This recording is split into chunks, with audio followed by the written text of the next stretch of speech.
gentlemen, welcome to another stream of KAMAi Media. Hello, my name is Peter. You got introduced on the first stream. They remember. No one was watching that. This is actually a presentation that I gave a couple of years back about the idea behind our game Sonder and how it came to why are we building such a game and why aren't we building a different kind of game. I thought it was a good idea to kind of show the same presentation, kind of get the same kind of idea to the people interested in how this game came about and why we're not making another shooter or another open world game or another, whatever game you like, why we're not making that and why we're making this other game. This is the reason why we're making the game. So this is kind of the motivation. A lot of the kind of decisions we made in terms of the game come off as arbitrary. People go, why does this work like this? Why can't I run? Why don't I have lives? Why I'm not shooting anyone? Where's the HP bar? So there is a process, a thinking process that resulted with those decisions. And through these streams, where we talk about the game, we want to kind of uncover the kind of thinking behind bring it closer to the audience. Yeah, explain to people why we decided to do this specifically and not something else. Yeah. Our director, Martin Scorsese, I think it's pronounced, yes? Yeah. Even a cool fade. The motion, the fades. Yeah. So we're gonna have an interesting stream. We're completely upping the level with each stream. Course. This stream is a whole another level of awesome. Yes. I'm gonna show clips of some games in that presentation, and there are games that were kind of, I would say, state of the art at that time. Okay. I show, I think, a clip of The Last of Us, which now has a sequel. It is a presentation whose purpose is to just make clear what it is that we are doing. Once this gets on YouTube, anyone that wants to know anything about the game can just simply go and watch this. I think that this presentation will practically make the potential player of the game more to persevere a bit more and to understand why the things are made. Yes, when people try the game, they think, why is this so unnecessarily brutal? But it is necessarily brutal. You will see why. Let's just say we'll try to give you a better idea, and if you get it, you get it. If you don't get it, keep trying. All right. The director will do. Please, Mr. Scorsese, let's see the presentation. Yes. Yay. Okay. So, this is the video that basically cracked everyone up in the first stream. When I said that the director told us we didn't have time for the video, do you remember? Yes. I was going to show this video, kind of like an introduction in the first stream. But let's basically just watch it and see what's going on, and you and I can kind of comment. So yeah. By the way, this is a silent movie. Yeah, of course. There's no audio, so we can comment. The action is starting. Yeah. Yes. Have this. Have some of the white. No, you have some of the black. I think the white dude has some disadvantage. His bag looked smaller. No, he's coming back. Oh, he's coming back. Yeah. Comeback is real. And now I don't think you can recognize who was the white one, who wasn't. All right.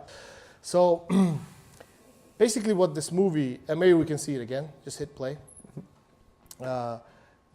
This is basically one of the first movies ever created. In the beginning of the development of the movie industry, people discovered that if you have a bunch of photos and you kind of flip them really quickly, you get basically a moving picture. And anyone who has basically drawn something on the edge of their school books and stuff, he can tell you the same thing. It's the basic principle of animation and moving pictures. When they discovered it, they basically put it in machines called mutoscopes, which kind of look like this. Basically, a giant wheel of photographs, and then you would basically put in a quarter, some money, and you would turn a crank, and you would actually watch the movie. There would be like a little visor that you put your head into, and as you turn, you see the movie. if you think about it, this is where movies started. Yeah. You know, this was way back in the day. This was like a circus, you know, attraction. You know, bare bones beginnings. the circus would roll into town, and there would be, you know, like the you know, Clowns, the two-headed elephants, freak. yeah. You know, the guy with no legs, and you know, the circus, the clown, the elephant, and also And a then place the where, disco. for a really small price, you could actually watch tiny little people in a box, you know, doing stuff. And make that face. Yeah, do whatever. No, but think about it like this. Say you were a guy that wanted to make a little movie for a mutoscope. You have no sound, you have very limited technology, and the subject matter that you can kind of treat in such a medium is very narrow. You can't do very overarching, you know, You can storylines or character building. You basically need have a few minutes to show something to someone that will look interesting just on the face of it, you know. And that's why you have this dumb little movie in which someone thought, hey, you know, why don't we have like a baker? A baker and what's guy the that other cleans guy? the chimneys. I'm not A sure. chimney sweep. Chimney sweep. Because one's got a bag full of black stuff and one's got a bag full of white stuff. And when they fight, it's gonna be fun to watch, you know. And you know, maybe for some kid in the early 1900s, it was really cool to see that. And also, this was one of the first platforms in which they could show, you know, porn. Well, soft erotic at the time. Something that was kind of interesting to see. Just ticklish, let's just say. Yeah. So the point that I'm trying to make here is, in the movie's beginnings, people were not, because there was not a language of movies, of films being developed. They were the authors of such movies were forced to come up with something very simple, very in your face, very easy to grasp, you know, and so that people would actually want to watch that. Yeah. People had to create stuff that, you know, based on the capabilities of the medium, you could actually attract viewers to watch it. And this is why the content of movies from this era, It's simple. yeah, it's very simple, it's very kind of superficial, you know. And I guess at the time, just like we have people right now that say, oh, games are for kids, you know, for little children. I'm sure there was a bunch of people way back then that would basically, you know, raise their nose at the prospect of a mutoscope film and say, oh, this is just some trash that, you know, the peasants watch at carnivals, and it's stuff for the children, you know. So this is basically this picture of the Feuerbach Book Club. Basically a bunch of smart people that would sneer at the garbage that the kids watch in carnivals, in those newfangled, you know, mutoscope machines, you know. But as we know, movies actually evolved, right? So now if you look at it from this distance, we have basically all of these different kind of cool movies. They can treat any kind of subject with any kind of depth. And they have a lot of more resources than back then. Yes, but the most important thing is, over time they have developed a sort of language, a grammar of how a movie talks to its audience, so that you know, a very skilled director or a screenwriter can produce a piece of cinema that is very, very deep. But at the same time, you have, you know, the Lemonade movies where, you know, they're basically today's version of the mutoscope, you know. But if you are an author in that kind of industry, you have the range to work with. If you want to go deep, there is basically the space to go deep. This is the mutoscope. I would say, like, if you ask me what is the mutoscope moment for games, it was basically this game, which everyone knows what it is. It's Pong. It was basically you move the paddles. Everyone knows this, and you know.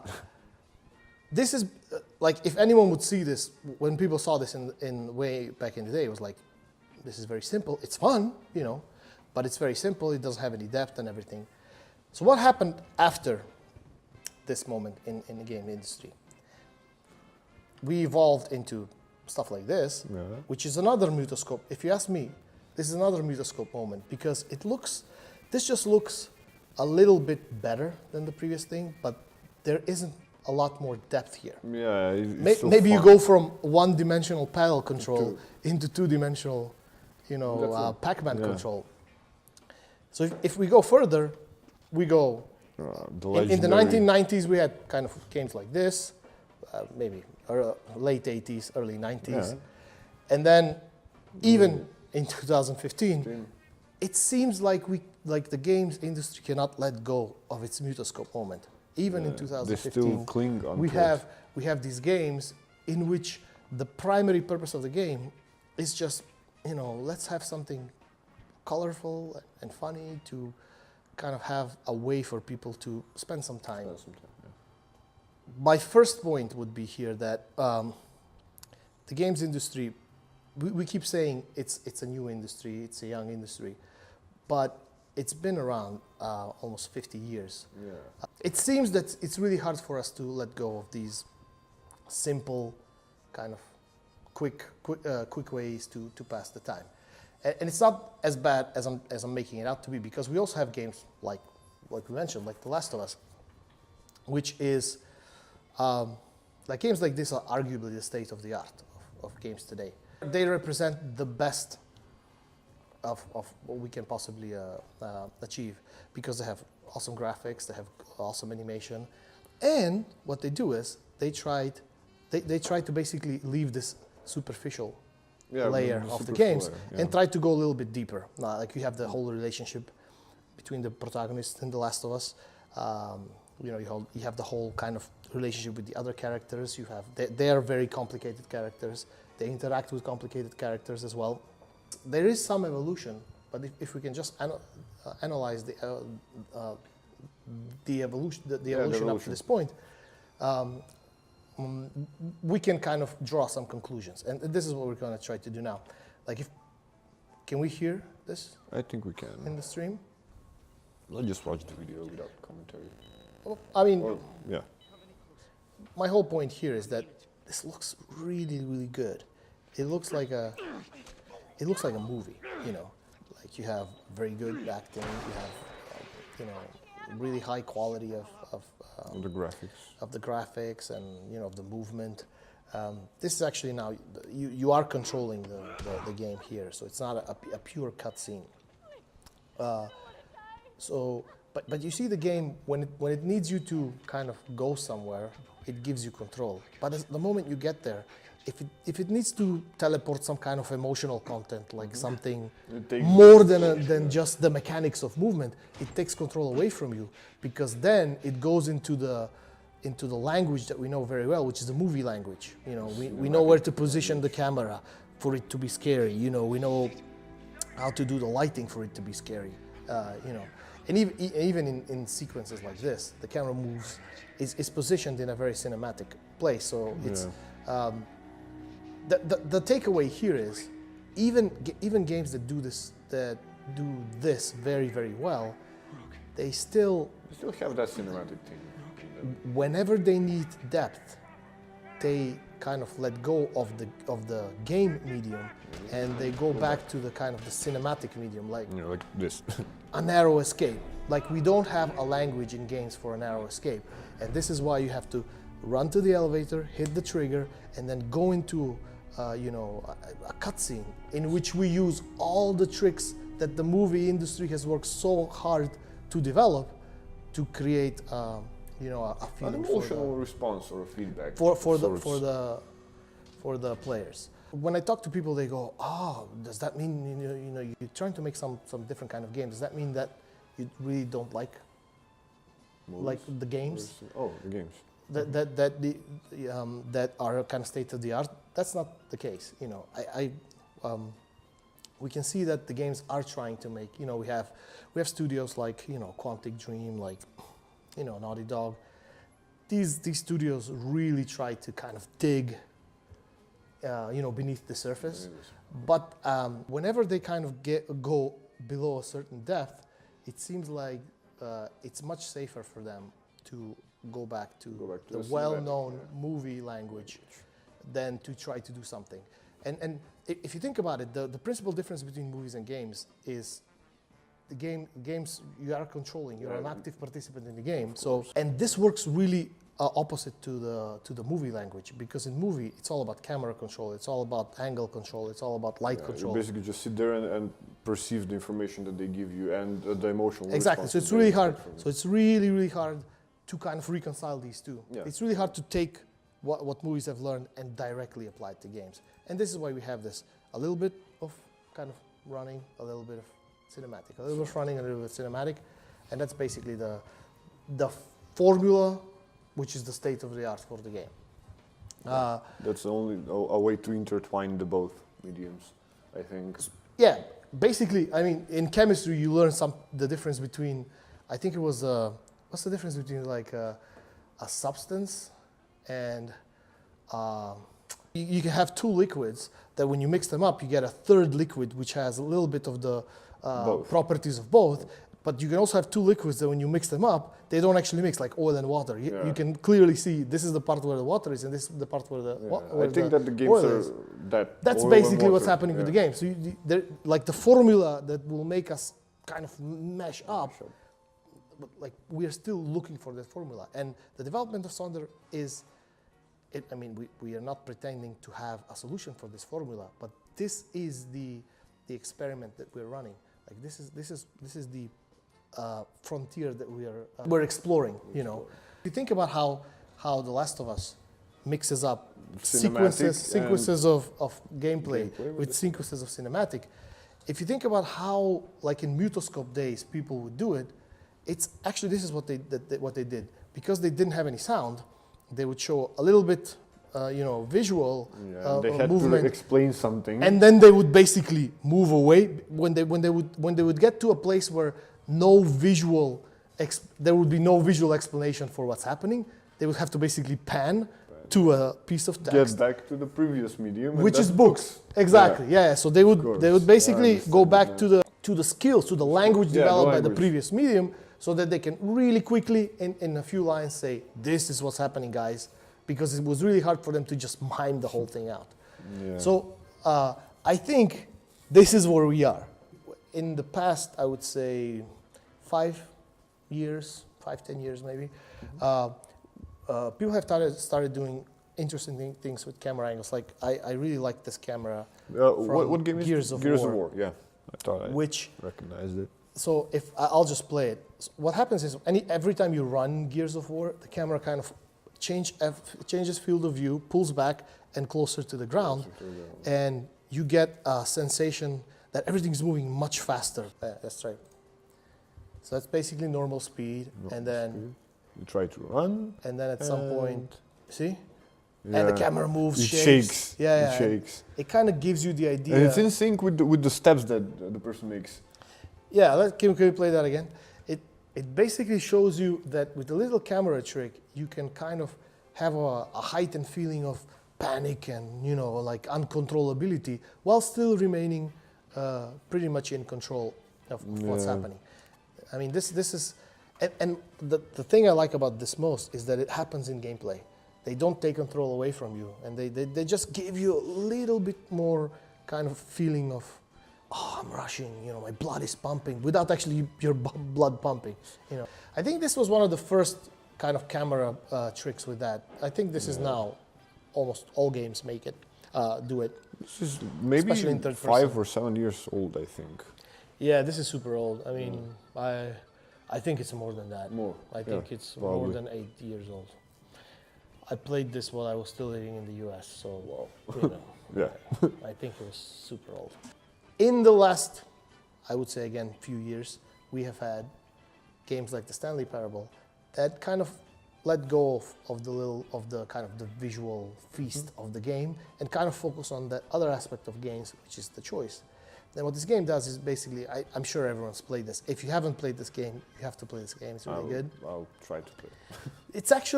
You haven't played this game? No. I wanted to play it when it came out, but I'm not sure what happened. I haven't played it. Luckily, I have a video for you, so maybe we can go to the next slide. And yes. So this is not a game that actually exploits the ability of you having, well, I would say that it does exploit the ability of you having choice, but just to kind of show you that ultimately you only have the choices that the game developer actually gives you.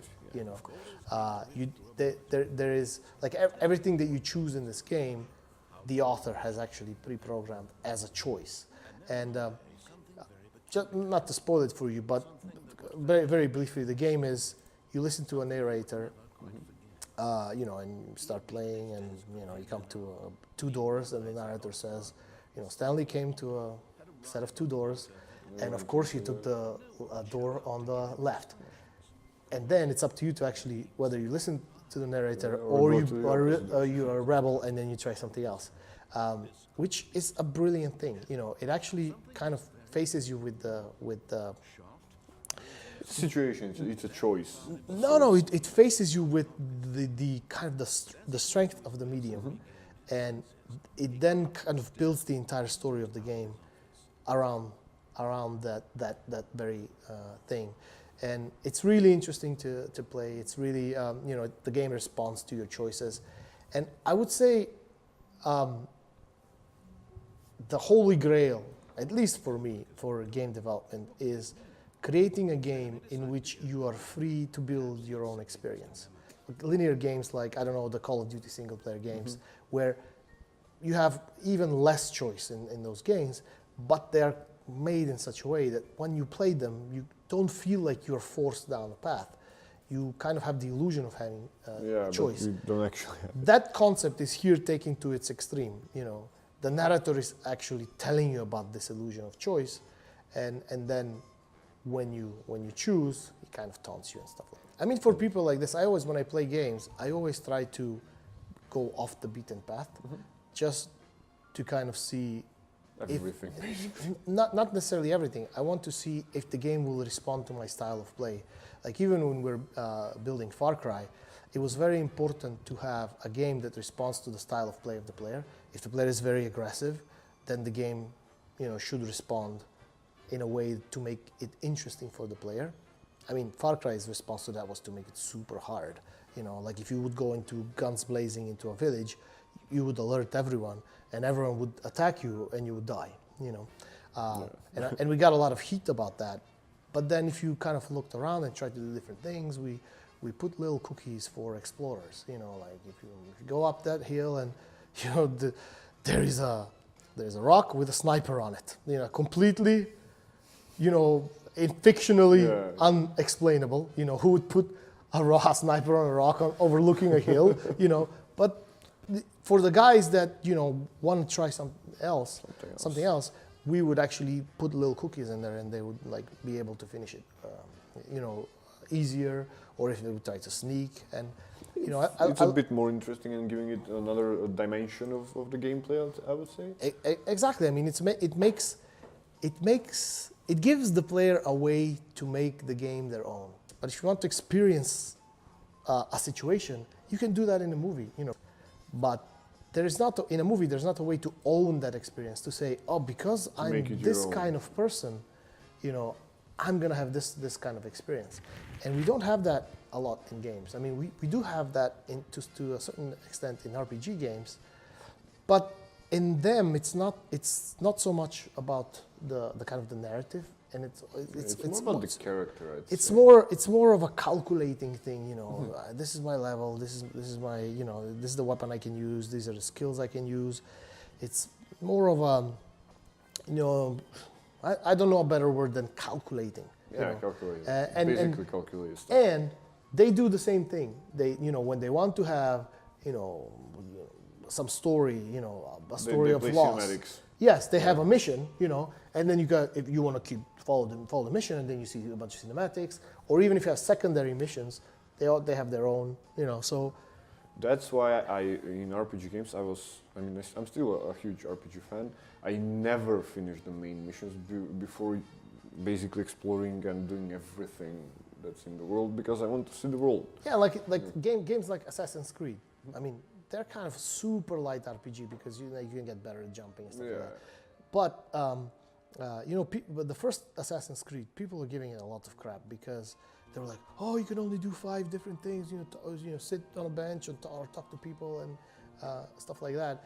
But I mean, there is a certain kind of quality to that game. I mean, I spent most of the time in Assassin's Creed chasing up flags, you know, or you could fast teleport to different cities. But I always used to like just ride the horse.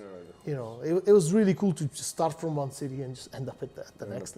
And even if there was no kind of narrative in that, there's no story in that, there's no kind of emotional kind of attachment. There's no emotional purpose in that section. It's still fun to play. I mean, something doesn't have to be deep to be fun, as we can see with stuff like Candy Crush and stuff. So yeah, basically this is just an example of movies that actually exploit this theme. On the right is the Groundhog's Day. Basically, the main inspiration for our game, other than a bunch of Star Trek episodes, which is in the movie, Bill Murray wakes up in the same day over and over again, and he tries to do different things, and he always ends up in the same situation, and it kind of explains how an ideal game would work. You would start up under the same conditions, and then the game would present you with a situation, and then whatever you do in the situation, it's up to you. Do you sit and watch Jeopardy in your hotel the whole day, or you go to save the kid falling from the... I don't know if you've seen this movie. I haven't. I think Both I of have. you haven't seen this movie? Maybe a long time ago, so I don't remember the specifics. But like it's he decides whether he helps a bunch of old ladies fix their car, or he tries to do kind of mean things. And the moral of the story is if you do all good things at the end, everyone in the city likes him, and you're stuck in a time loop, and you do different things until you figure out the way out of the loop. And also the other movie, which is a Tom Cruise movie called Edge of Tomorrow, it's the same concept. He starts the day over and over again until he figures out how to defeat the enemy. It's also a good movie. I recommend it to anyone who hasn't watched it as well. So this slide is basically to show this is how I imagine the perfect game. And when we have super awesome VR, and like you teleport yourself into the game, it will be a simulation in which, and I mean, I'm not really big on, I'm gonna go into VR to go, make some food for my kids and stuff like that, have like a second life in VR. No. The interesting thing would be, you go into VR and you're in some kind of crazy situation, like games put you in right now, and then you go, what will you do? Are you gonna be the bastard? Are you gonna be the hero of this story, or are you gonna be the the worst type of villain? Are you gonna save everyone? Or are you gonna kill everyone? And it's really cool to have to be able to give that choice to players. I think such situation was I searched for a lot of movies with Chicago, and there was one that they actually used the train system. I'm not sure how it's called right Source now. Code. Source with Code. Jake Gyllenhaal. Yeah. I seen them all, dude. I seen them all. Yeah. That's wonderful. that's also a cool movie. It's about a guy getting stuck on a train. The VR thing. He has 20 minutes. Have you watched that? Yeah. He has 20 minutes to basically figure something. I don't remember something about the girl. It was a bomb. Oh yeah, there's a bomb on the way. Yes. He needs to figure out who is the bomber and find the bomb, and it was awesome. I mean, games of the future. That's the game of the future. You plug in and you have a situation. You plug in and you have half an hour. You start at this huge Nazi convention and you have half an hour to kill Hitler. Stuff like that. Figure out the way. Or like, no, even better. You start and like the first kind of scene is you sitting with the gun, and it's Hitler's dead on the floor in his cabinet, and there's someone knocking on the door, says, "Oh, Herr Hitler." That's how you start, and figure out a way to get out of this one. I mean, that would be like just the best thing ever.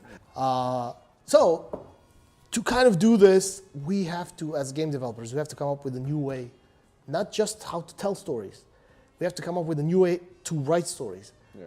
Because every time in all the developers I worked with, they go like, this is the story. First you go here, and then this happens, and then this happens, and this happens. At the very base, this is a linear way to write a story. Yeah, and then even if you try to kind of branch out, you can't go very far, because you can't do something that will disrupt the flow of the story. So you have to kind of collapse back down. We can't solve this problem at the tail end. We have to start tackling from the beginning. In the beginning. And I remember we were pitching the game, to some people. I'm not gonna mention any names, but it's a huge company, all right? And we're pitching the game to them, and this guy who was like, there's like 7 people in the room, and like you know who the head guy is, and you know who the other people are kind of like the people that vote, but they're not the guy that actually says the final word is the one guy. And one of those people that were like here to kind of observe and kind of vote at the end, you could tell that he's not the main guy, but he kind of looked at like the presentation, and while we were talking, he was like, "This must be like, like the first guy that ever started writing a book. You have to come up with a way to write books. Like imagine if we didn't know how to write books, and you had to come up with a way how to write books. I mean, how would you even go about it?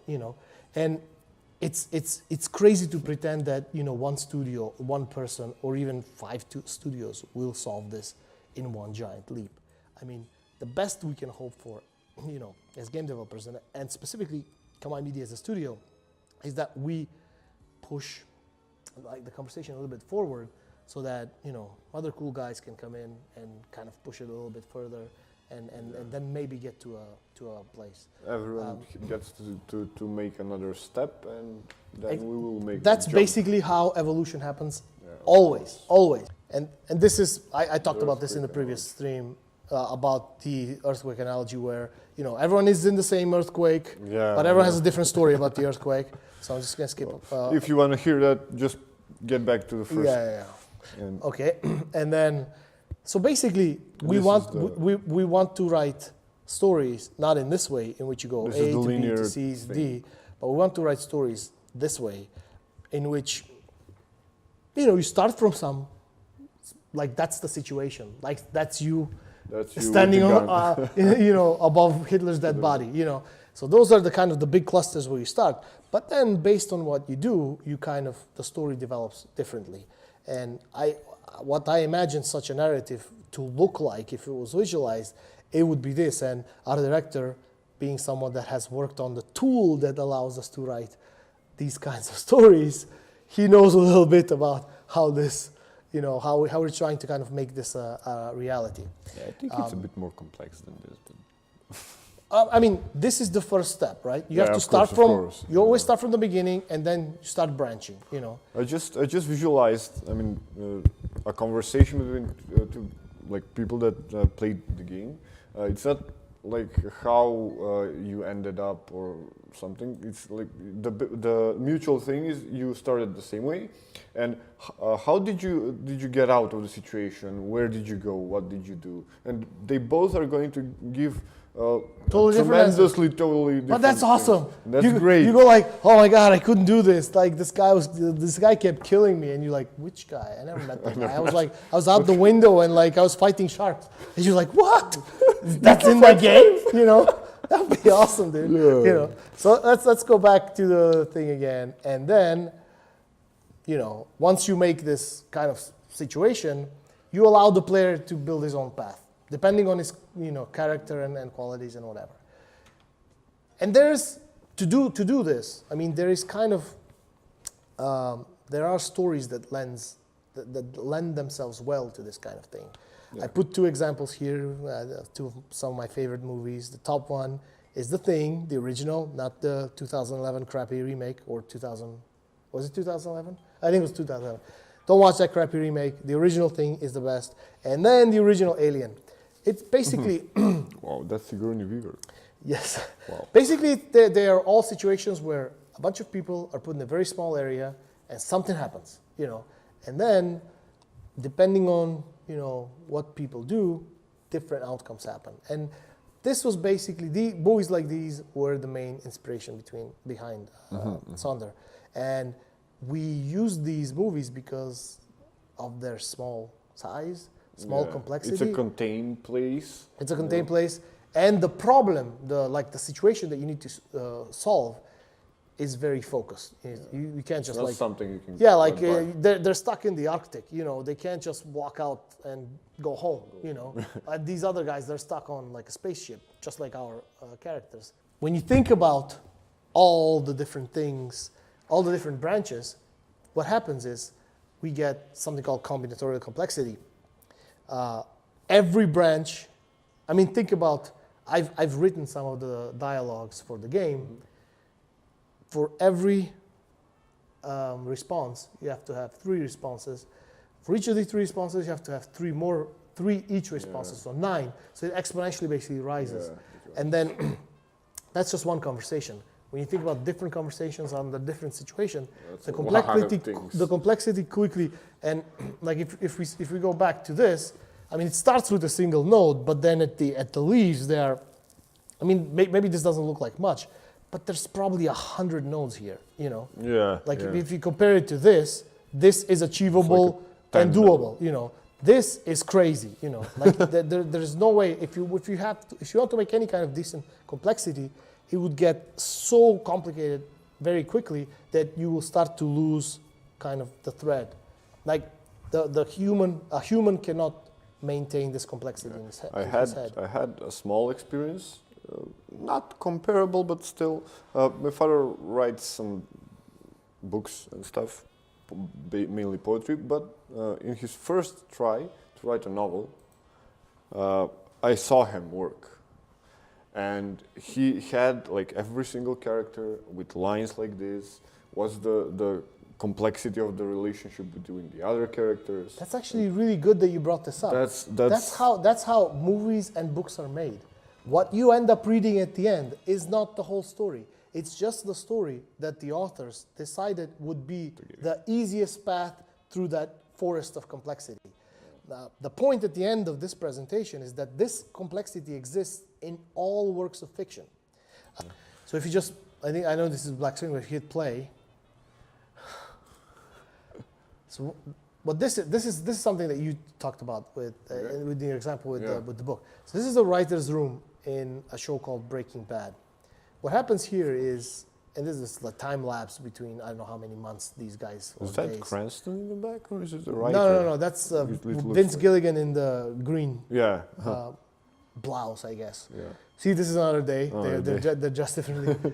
So what happens here is, like all writers, they come up with ideas of where the story is supposed to happen, and then you have a writer that kind of represents the interests of different characters. So like if one guy comes up with, oh, wouldn't it be cool if this guy chopped this other guy's head off? And the guy who represents the interest of that character says, well, that's not really, in his, he wouldn't do that, or he wouldn't speak like that. Yeah, and they come up with these whole complicated backstories about how these characters know each other and why are they in this situation. And so what you end up seeing, what happens is all these people develop that huge kind of bomb of different eventualities.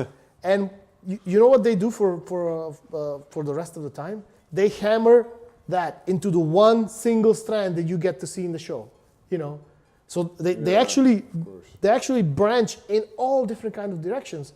But before they actually get to the part where they film the show, they have to agree that, that's one thing that you wanted to do. It's really cool, but I think that will confuse the story, so we don't have enough time in the 45-minute episode to show that. It's a format. So what I'm trying to say is that writers already work in this way. They already create these massively complex interactions, these massively complex backstories. All we really need to do is give them a way to put all that stuff in something, so that then the player or the consumer can actually experience it.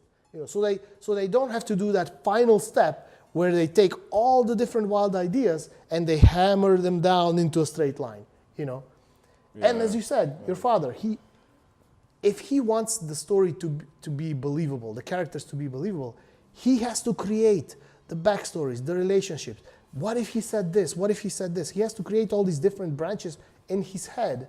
And then out of all those branches... It was on paper, it was on the walls, it was on everywhere. Exactly, he had to visually see that, and as you said, he hammered it down to like 3 or 4 stories. But it's a very interesting concept. I still haven't read it. I never read his works. I don't know why, but I never do. But I know what is it about. So my point is, that is how the creative process works.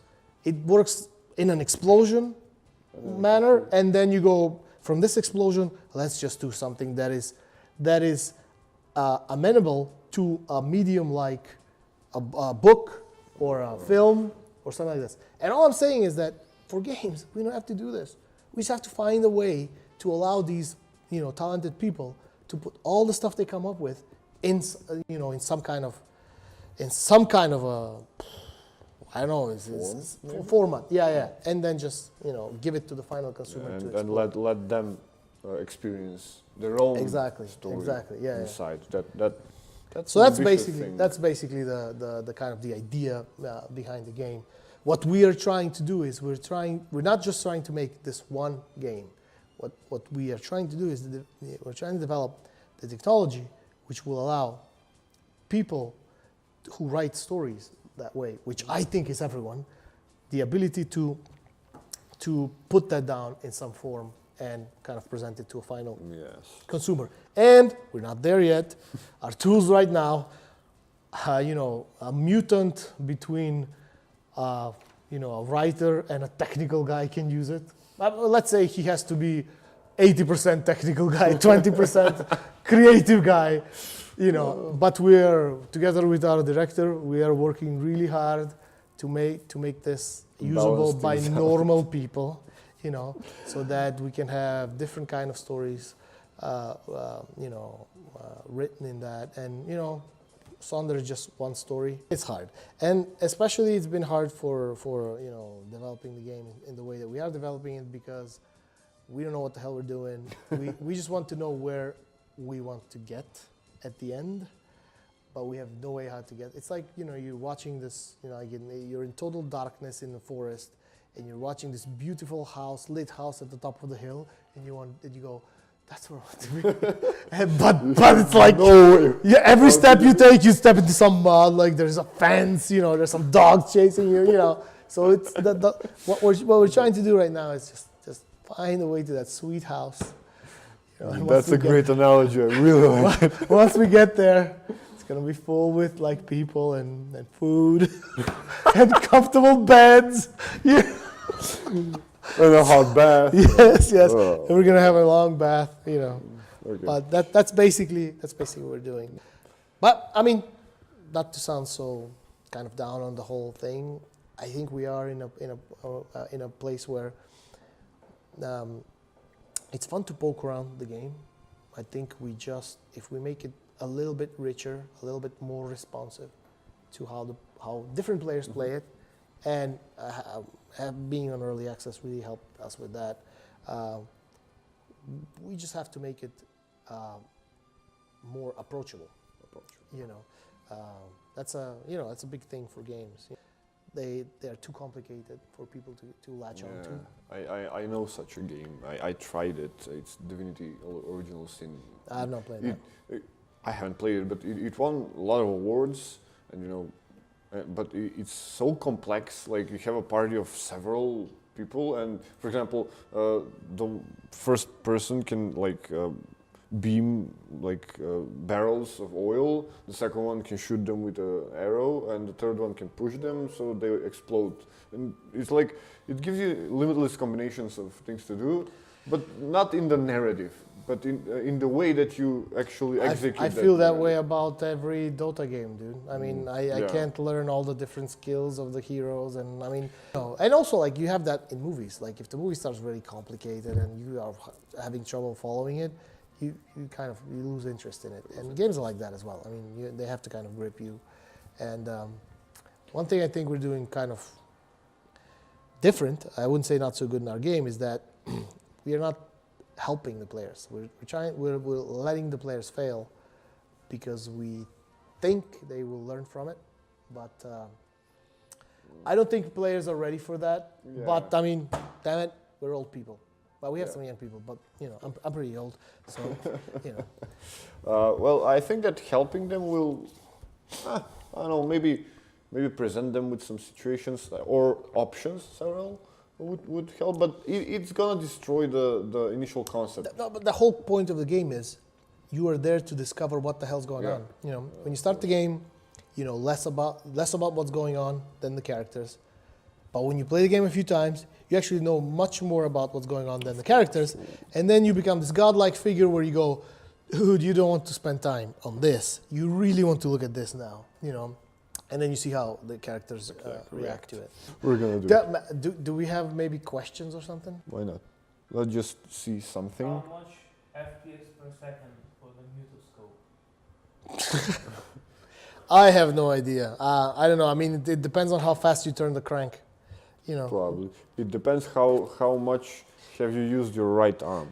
Let's just say. Yeah, and then For you get various. and then plus, you know, you remember you have like 2 minutes of soft erotica, and then you're like, I bet there's something better, and just go faster, and you get to the good stuff, and you go, oh, I missed it, but now you can't go back. You have to go forward and kind of loop it again. Oh my God!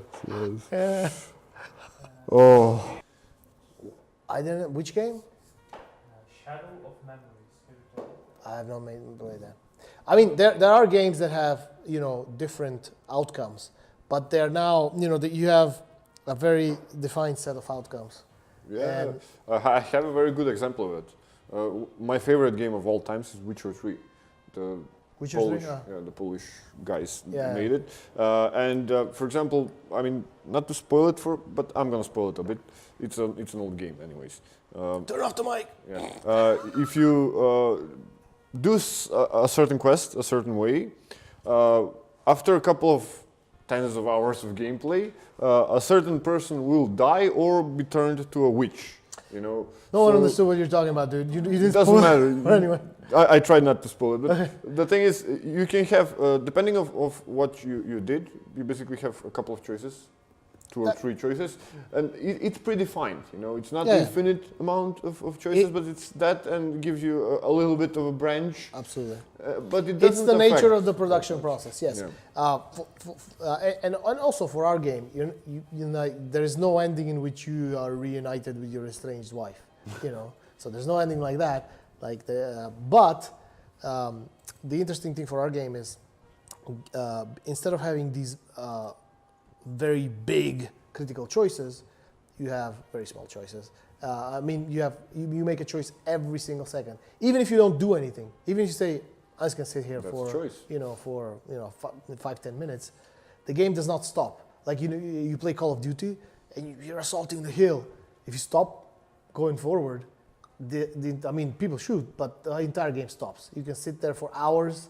The game will not go forward because you're not hitting triggers.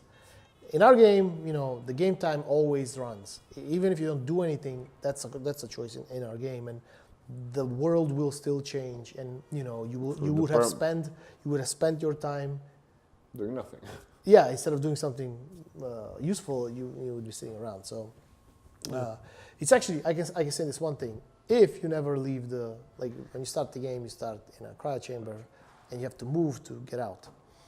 If you never do that and you manage to stay until whatever happens in the game, then the chamber just locks again and you go back to sleep.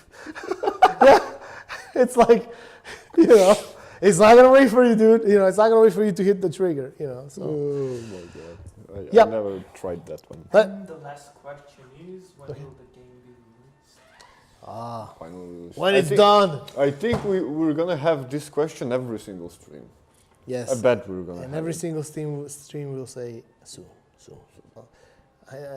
Vasco, the guy from the first stream, I think he was showing the game at some event a few weeks back, and we just told him download the Steam build, and he came back and was like, dude, you have no idea how the Steam build doesn't have anything in it.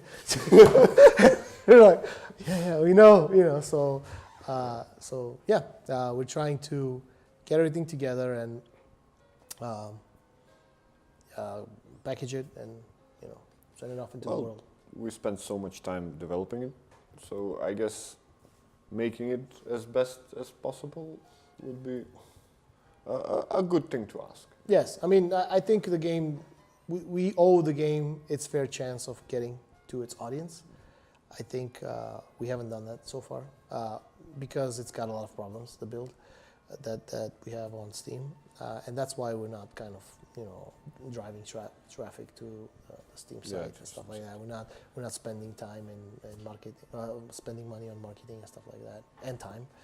We are spending some time right now. We're talking about the game. We're hoping it goes out there, but hopefully, once we're closer to the final version, we can kind of start talking about the game a little bit more and start getting it out there and giving it its fair chance to reach its audience. I think that would conclude our stream, and I think that we have some art for the next stream, and there's going to be a topic. Oh, they're gonna meet Zlatko. And they're going to meet. Hopefully, he's not going to get sick or something.